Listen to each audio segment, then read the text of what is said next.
Il a fallu que j'apprenne ça en primaire.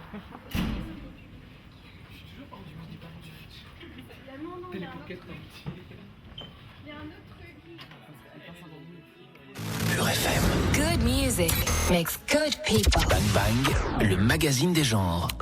Voilà, vous êtes toujours dans Bang Bang jusqu'à 23h et il y a plein d'invités autour de la table. Qui sont C'est la Star Academy. C'est la Star Academy, oui. sont des jeunes gens. Nos invités sont des jeunes gens, oui.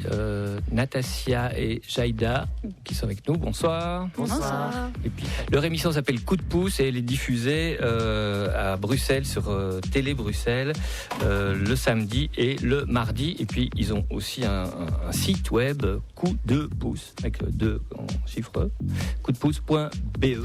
Alors on les a invités ce soir parce que l'émission traitera donc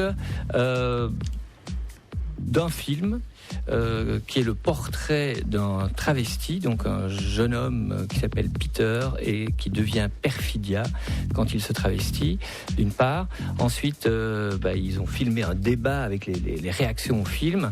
Et pour compléter ce sujet, ils ont été rencontrer Maman, donc la travelote la plus célèbre de Bruxelles et du monde et de la galaxie, d'ailleurs. Hein. Alors, je propose qu'on écoute un premier extrait du portrait de Peter Perfidia et puis les réactions qui ont été enregistrées. Bluebirds fly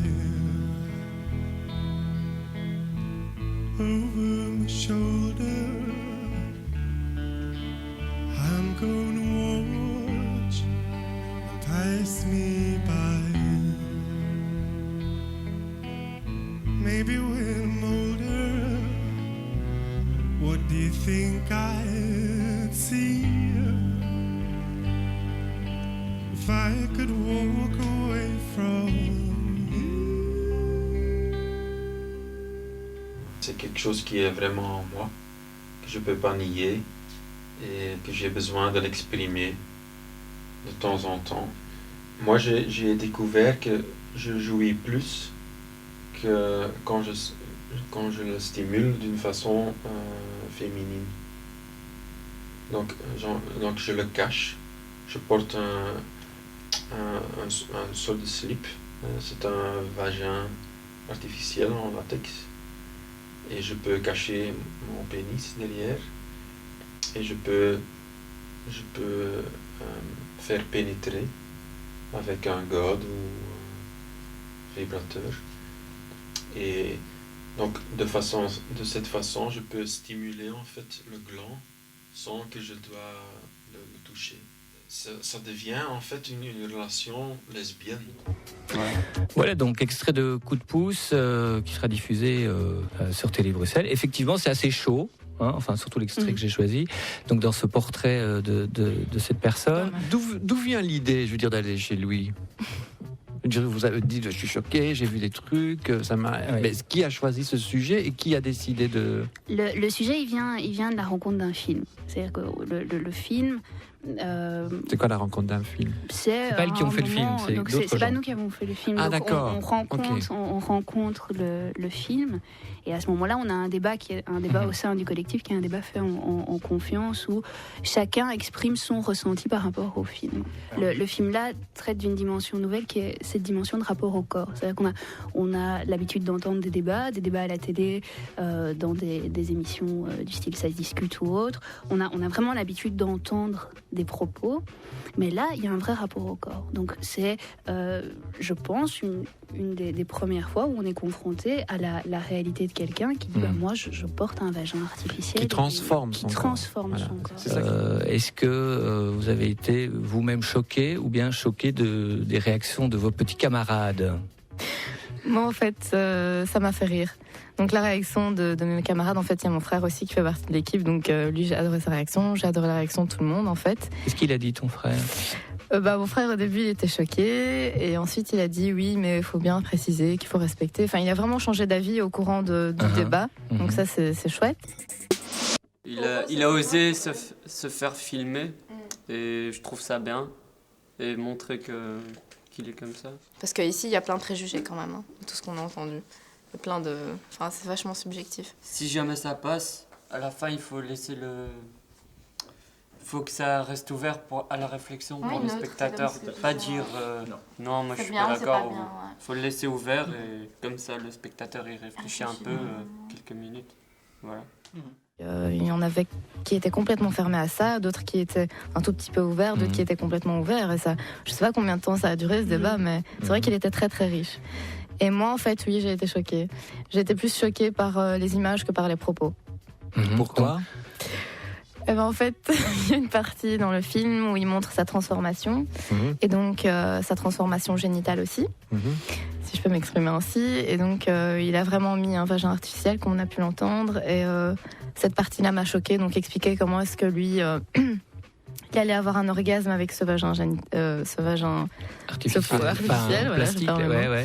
Est-ce que vous avez senti, je dirais, une différence entre les garçons et les filles par rapport à ça ? C'est pas parce qu'on est une fille qu'on peut comprendre ou qu'on est un garçon qu'on a plus de difficultés. Je pense que ça a été selon les personnalités, selon les histoires de chacun. Mais voilà, en tout cas, les garçons qui étaient présents, eux, se sont sentis... on a senti qu'on leur volait quelque chose, donc comme vous avez dit tout à l'heure. Voilà. Ouais, eux, oui. Maintenant, il n'y a pas à sentir autre chose. T'es homme, c'est tout. T'es pas femme ou autre chose. Moi, je vois la chose comme ça. Peut-être d'autres personnes... Mais vous avez eu la sensation de comprendre que lui, et donc beaucoup d'autres gens, ont des territoires corporels et physiques différents, qu'ils expérimentent des choses avec leur corps et que c'est pas... Moi, j'ai tout à fait compris, en fait. Leur réaction ne m'a pas choquée, elle m'a fait rire. Donc, c'est ce que je disais, parce qu'ils ont été vraiment naturels. Et tout de suite, c'est sorti, mais non. Et donc, c'est ça qui m'a fait rire. Mais je savais très bien que par après, ils allaient réfléchir. C'est ce que j'ai dit. Il y a eu beaucoup de changements pendant le débat. Donc... Alors, après le film et le débat, vous décidez d'aller vous-même filmer. Et donc, c'est cette rencontre avec maman. Et c'est Patrick et Oussama qui étaient dans l'équipe. On va écouter un extrait de cette rencontre. Est-ce que vous pouvez nous dire, c'est quoi maman ? C'est qui maman ? Ou c'est qui plutôt ? C'est vous ? C'est moi, bien sûr que c'est moi. Vous êtes chez maman et je suis maman, donc vous êtes chez moi. Donc vous me devez le respect. C'est quoi maman ? Qu'est-ce que ça veut dire ? Et en fait, on doit vous dire il ou elle. À votre avis ? Dans certains cas, je sais pas là. Là, maintenant. Elle. Bon, voilà, vous avez tout compris. Madame, ok. Quel est votre métier en fait ? Mon métier, c'est... Alors on peut dire artiste transformiste. On pourrait dire comédien. C'est la même chose. Mais je suis un comédien transformiste. Généralement, votre transformation dure combien de temps ? 2 heures. 2 heures ? Oui. Mais si vous dites 2 heures, c'est qu'il y a quand même une... Enfin, je veux dire, les femmes en général mettent 5 minutes à se transformer, vous mettez 2 heures. Vous avez vu à quoi elles ressemblent les femmes aussi aujourd'hui ? J'ai entendu parler qu'il y aurait peut-être un lien entre Chez Maman et Amnesty ou un projet. Pouvez-vous m'en dire plus ? Je suis marraine d'une campagne justement qui est contre la violence faite envers les femmes. Ah, envers les femmes. Ça vous ça c'est quand même paradoxal. Pourquoi ça reste paradoxal ? Parce qu'un homme qui est parrain... Ah, d'accord. Alors donc, si on n'est pas juif, on ne peut pas être anti-nazi. Ah, juste. Si on n'est pas noir, on ne peut pas être antiraciste. Juste. Là. Ah, mais ça fait combien de temps que vous êtes parrain donc de... Marraine, idiote. Sorry. Ça fait une bonne année. Une bonne année, ok. Je veux dire, vous êtes normal. Ah, normal. Définissez non. normal. Je me suis mal exprimé. Je veux dire, vous n'êtes pas...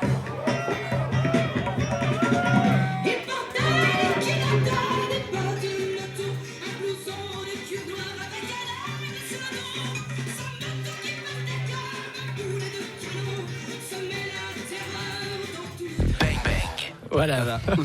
Oussama, là, t'étais mal parti parce qu'on commençait à parler de normalité avec maman. Alors là, on rentre dans le débat. C'est fantastique. Là, tu y es allé, mais tu as eu un peu peur quand même. Mais en fait, c'était pas la peur, c'était l'étrangeté de la rencontre. Tu n'avais jamais vu une créature pareille devant toi. C'est pas question que je n'avais jamais vu une créature pareille devant moi, c'est que tout simplement, je n'avais jamais été dans un milieu pareil. Je veux dire, je n'aurais jamais de moi-même pensé fréquenter un milieu de travestis. Qui plus est, c'était aussi la rencontre avec des homosexuels de Bruxelles. Il n'y a pas que ça, bien évidemment, mais en général, il y a ça. Et j'aurais jamais pensé justement rentrer là-dedans. Dans ce milieu-là, je me suis senti exclu. Là, c'est tout le contraire, vous voyez ce que je veux dire? Là, généralement, eux, quand ils sont dehors, c'est eux qui se sentent exclus en général. Donc, quand je dis eux, ce sont les homosexuels, donc que ce soit femmes ou hommes. Et là, moi, je suis rentré dans leur milieu, je me suis senti exclu. Le rapport était différent. J'ai bien senti que j'étais pas à ma place. Ouais. J'avais là. Qu'est-ce que ça fait justement? Qu'est-ce que ça fait comme sentiment de se sentir exclu? Ah, c'est affreux. Ah.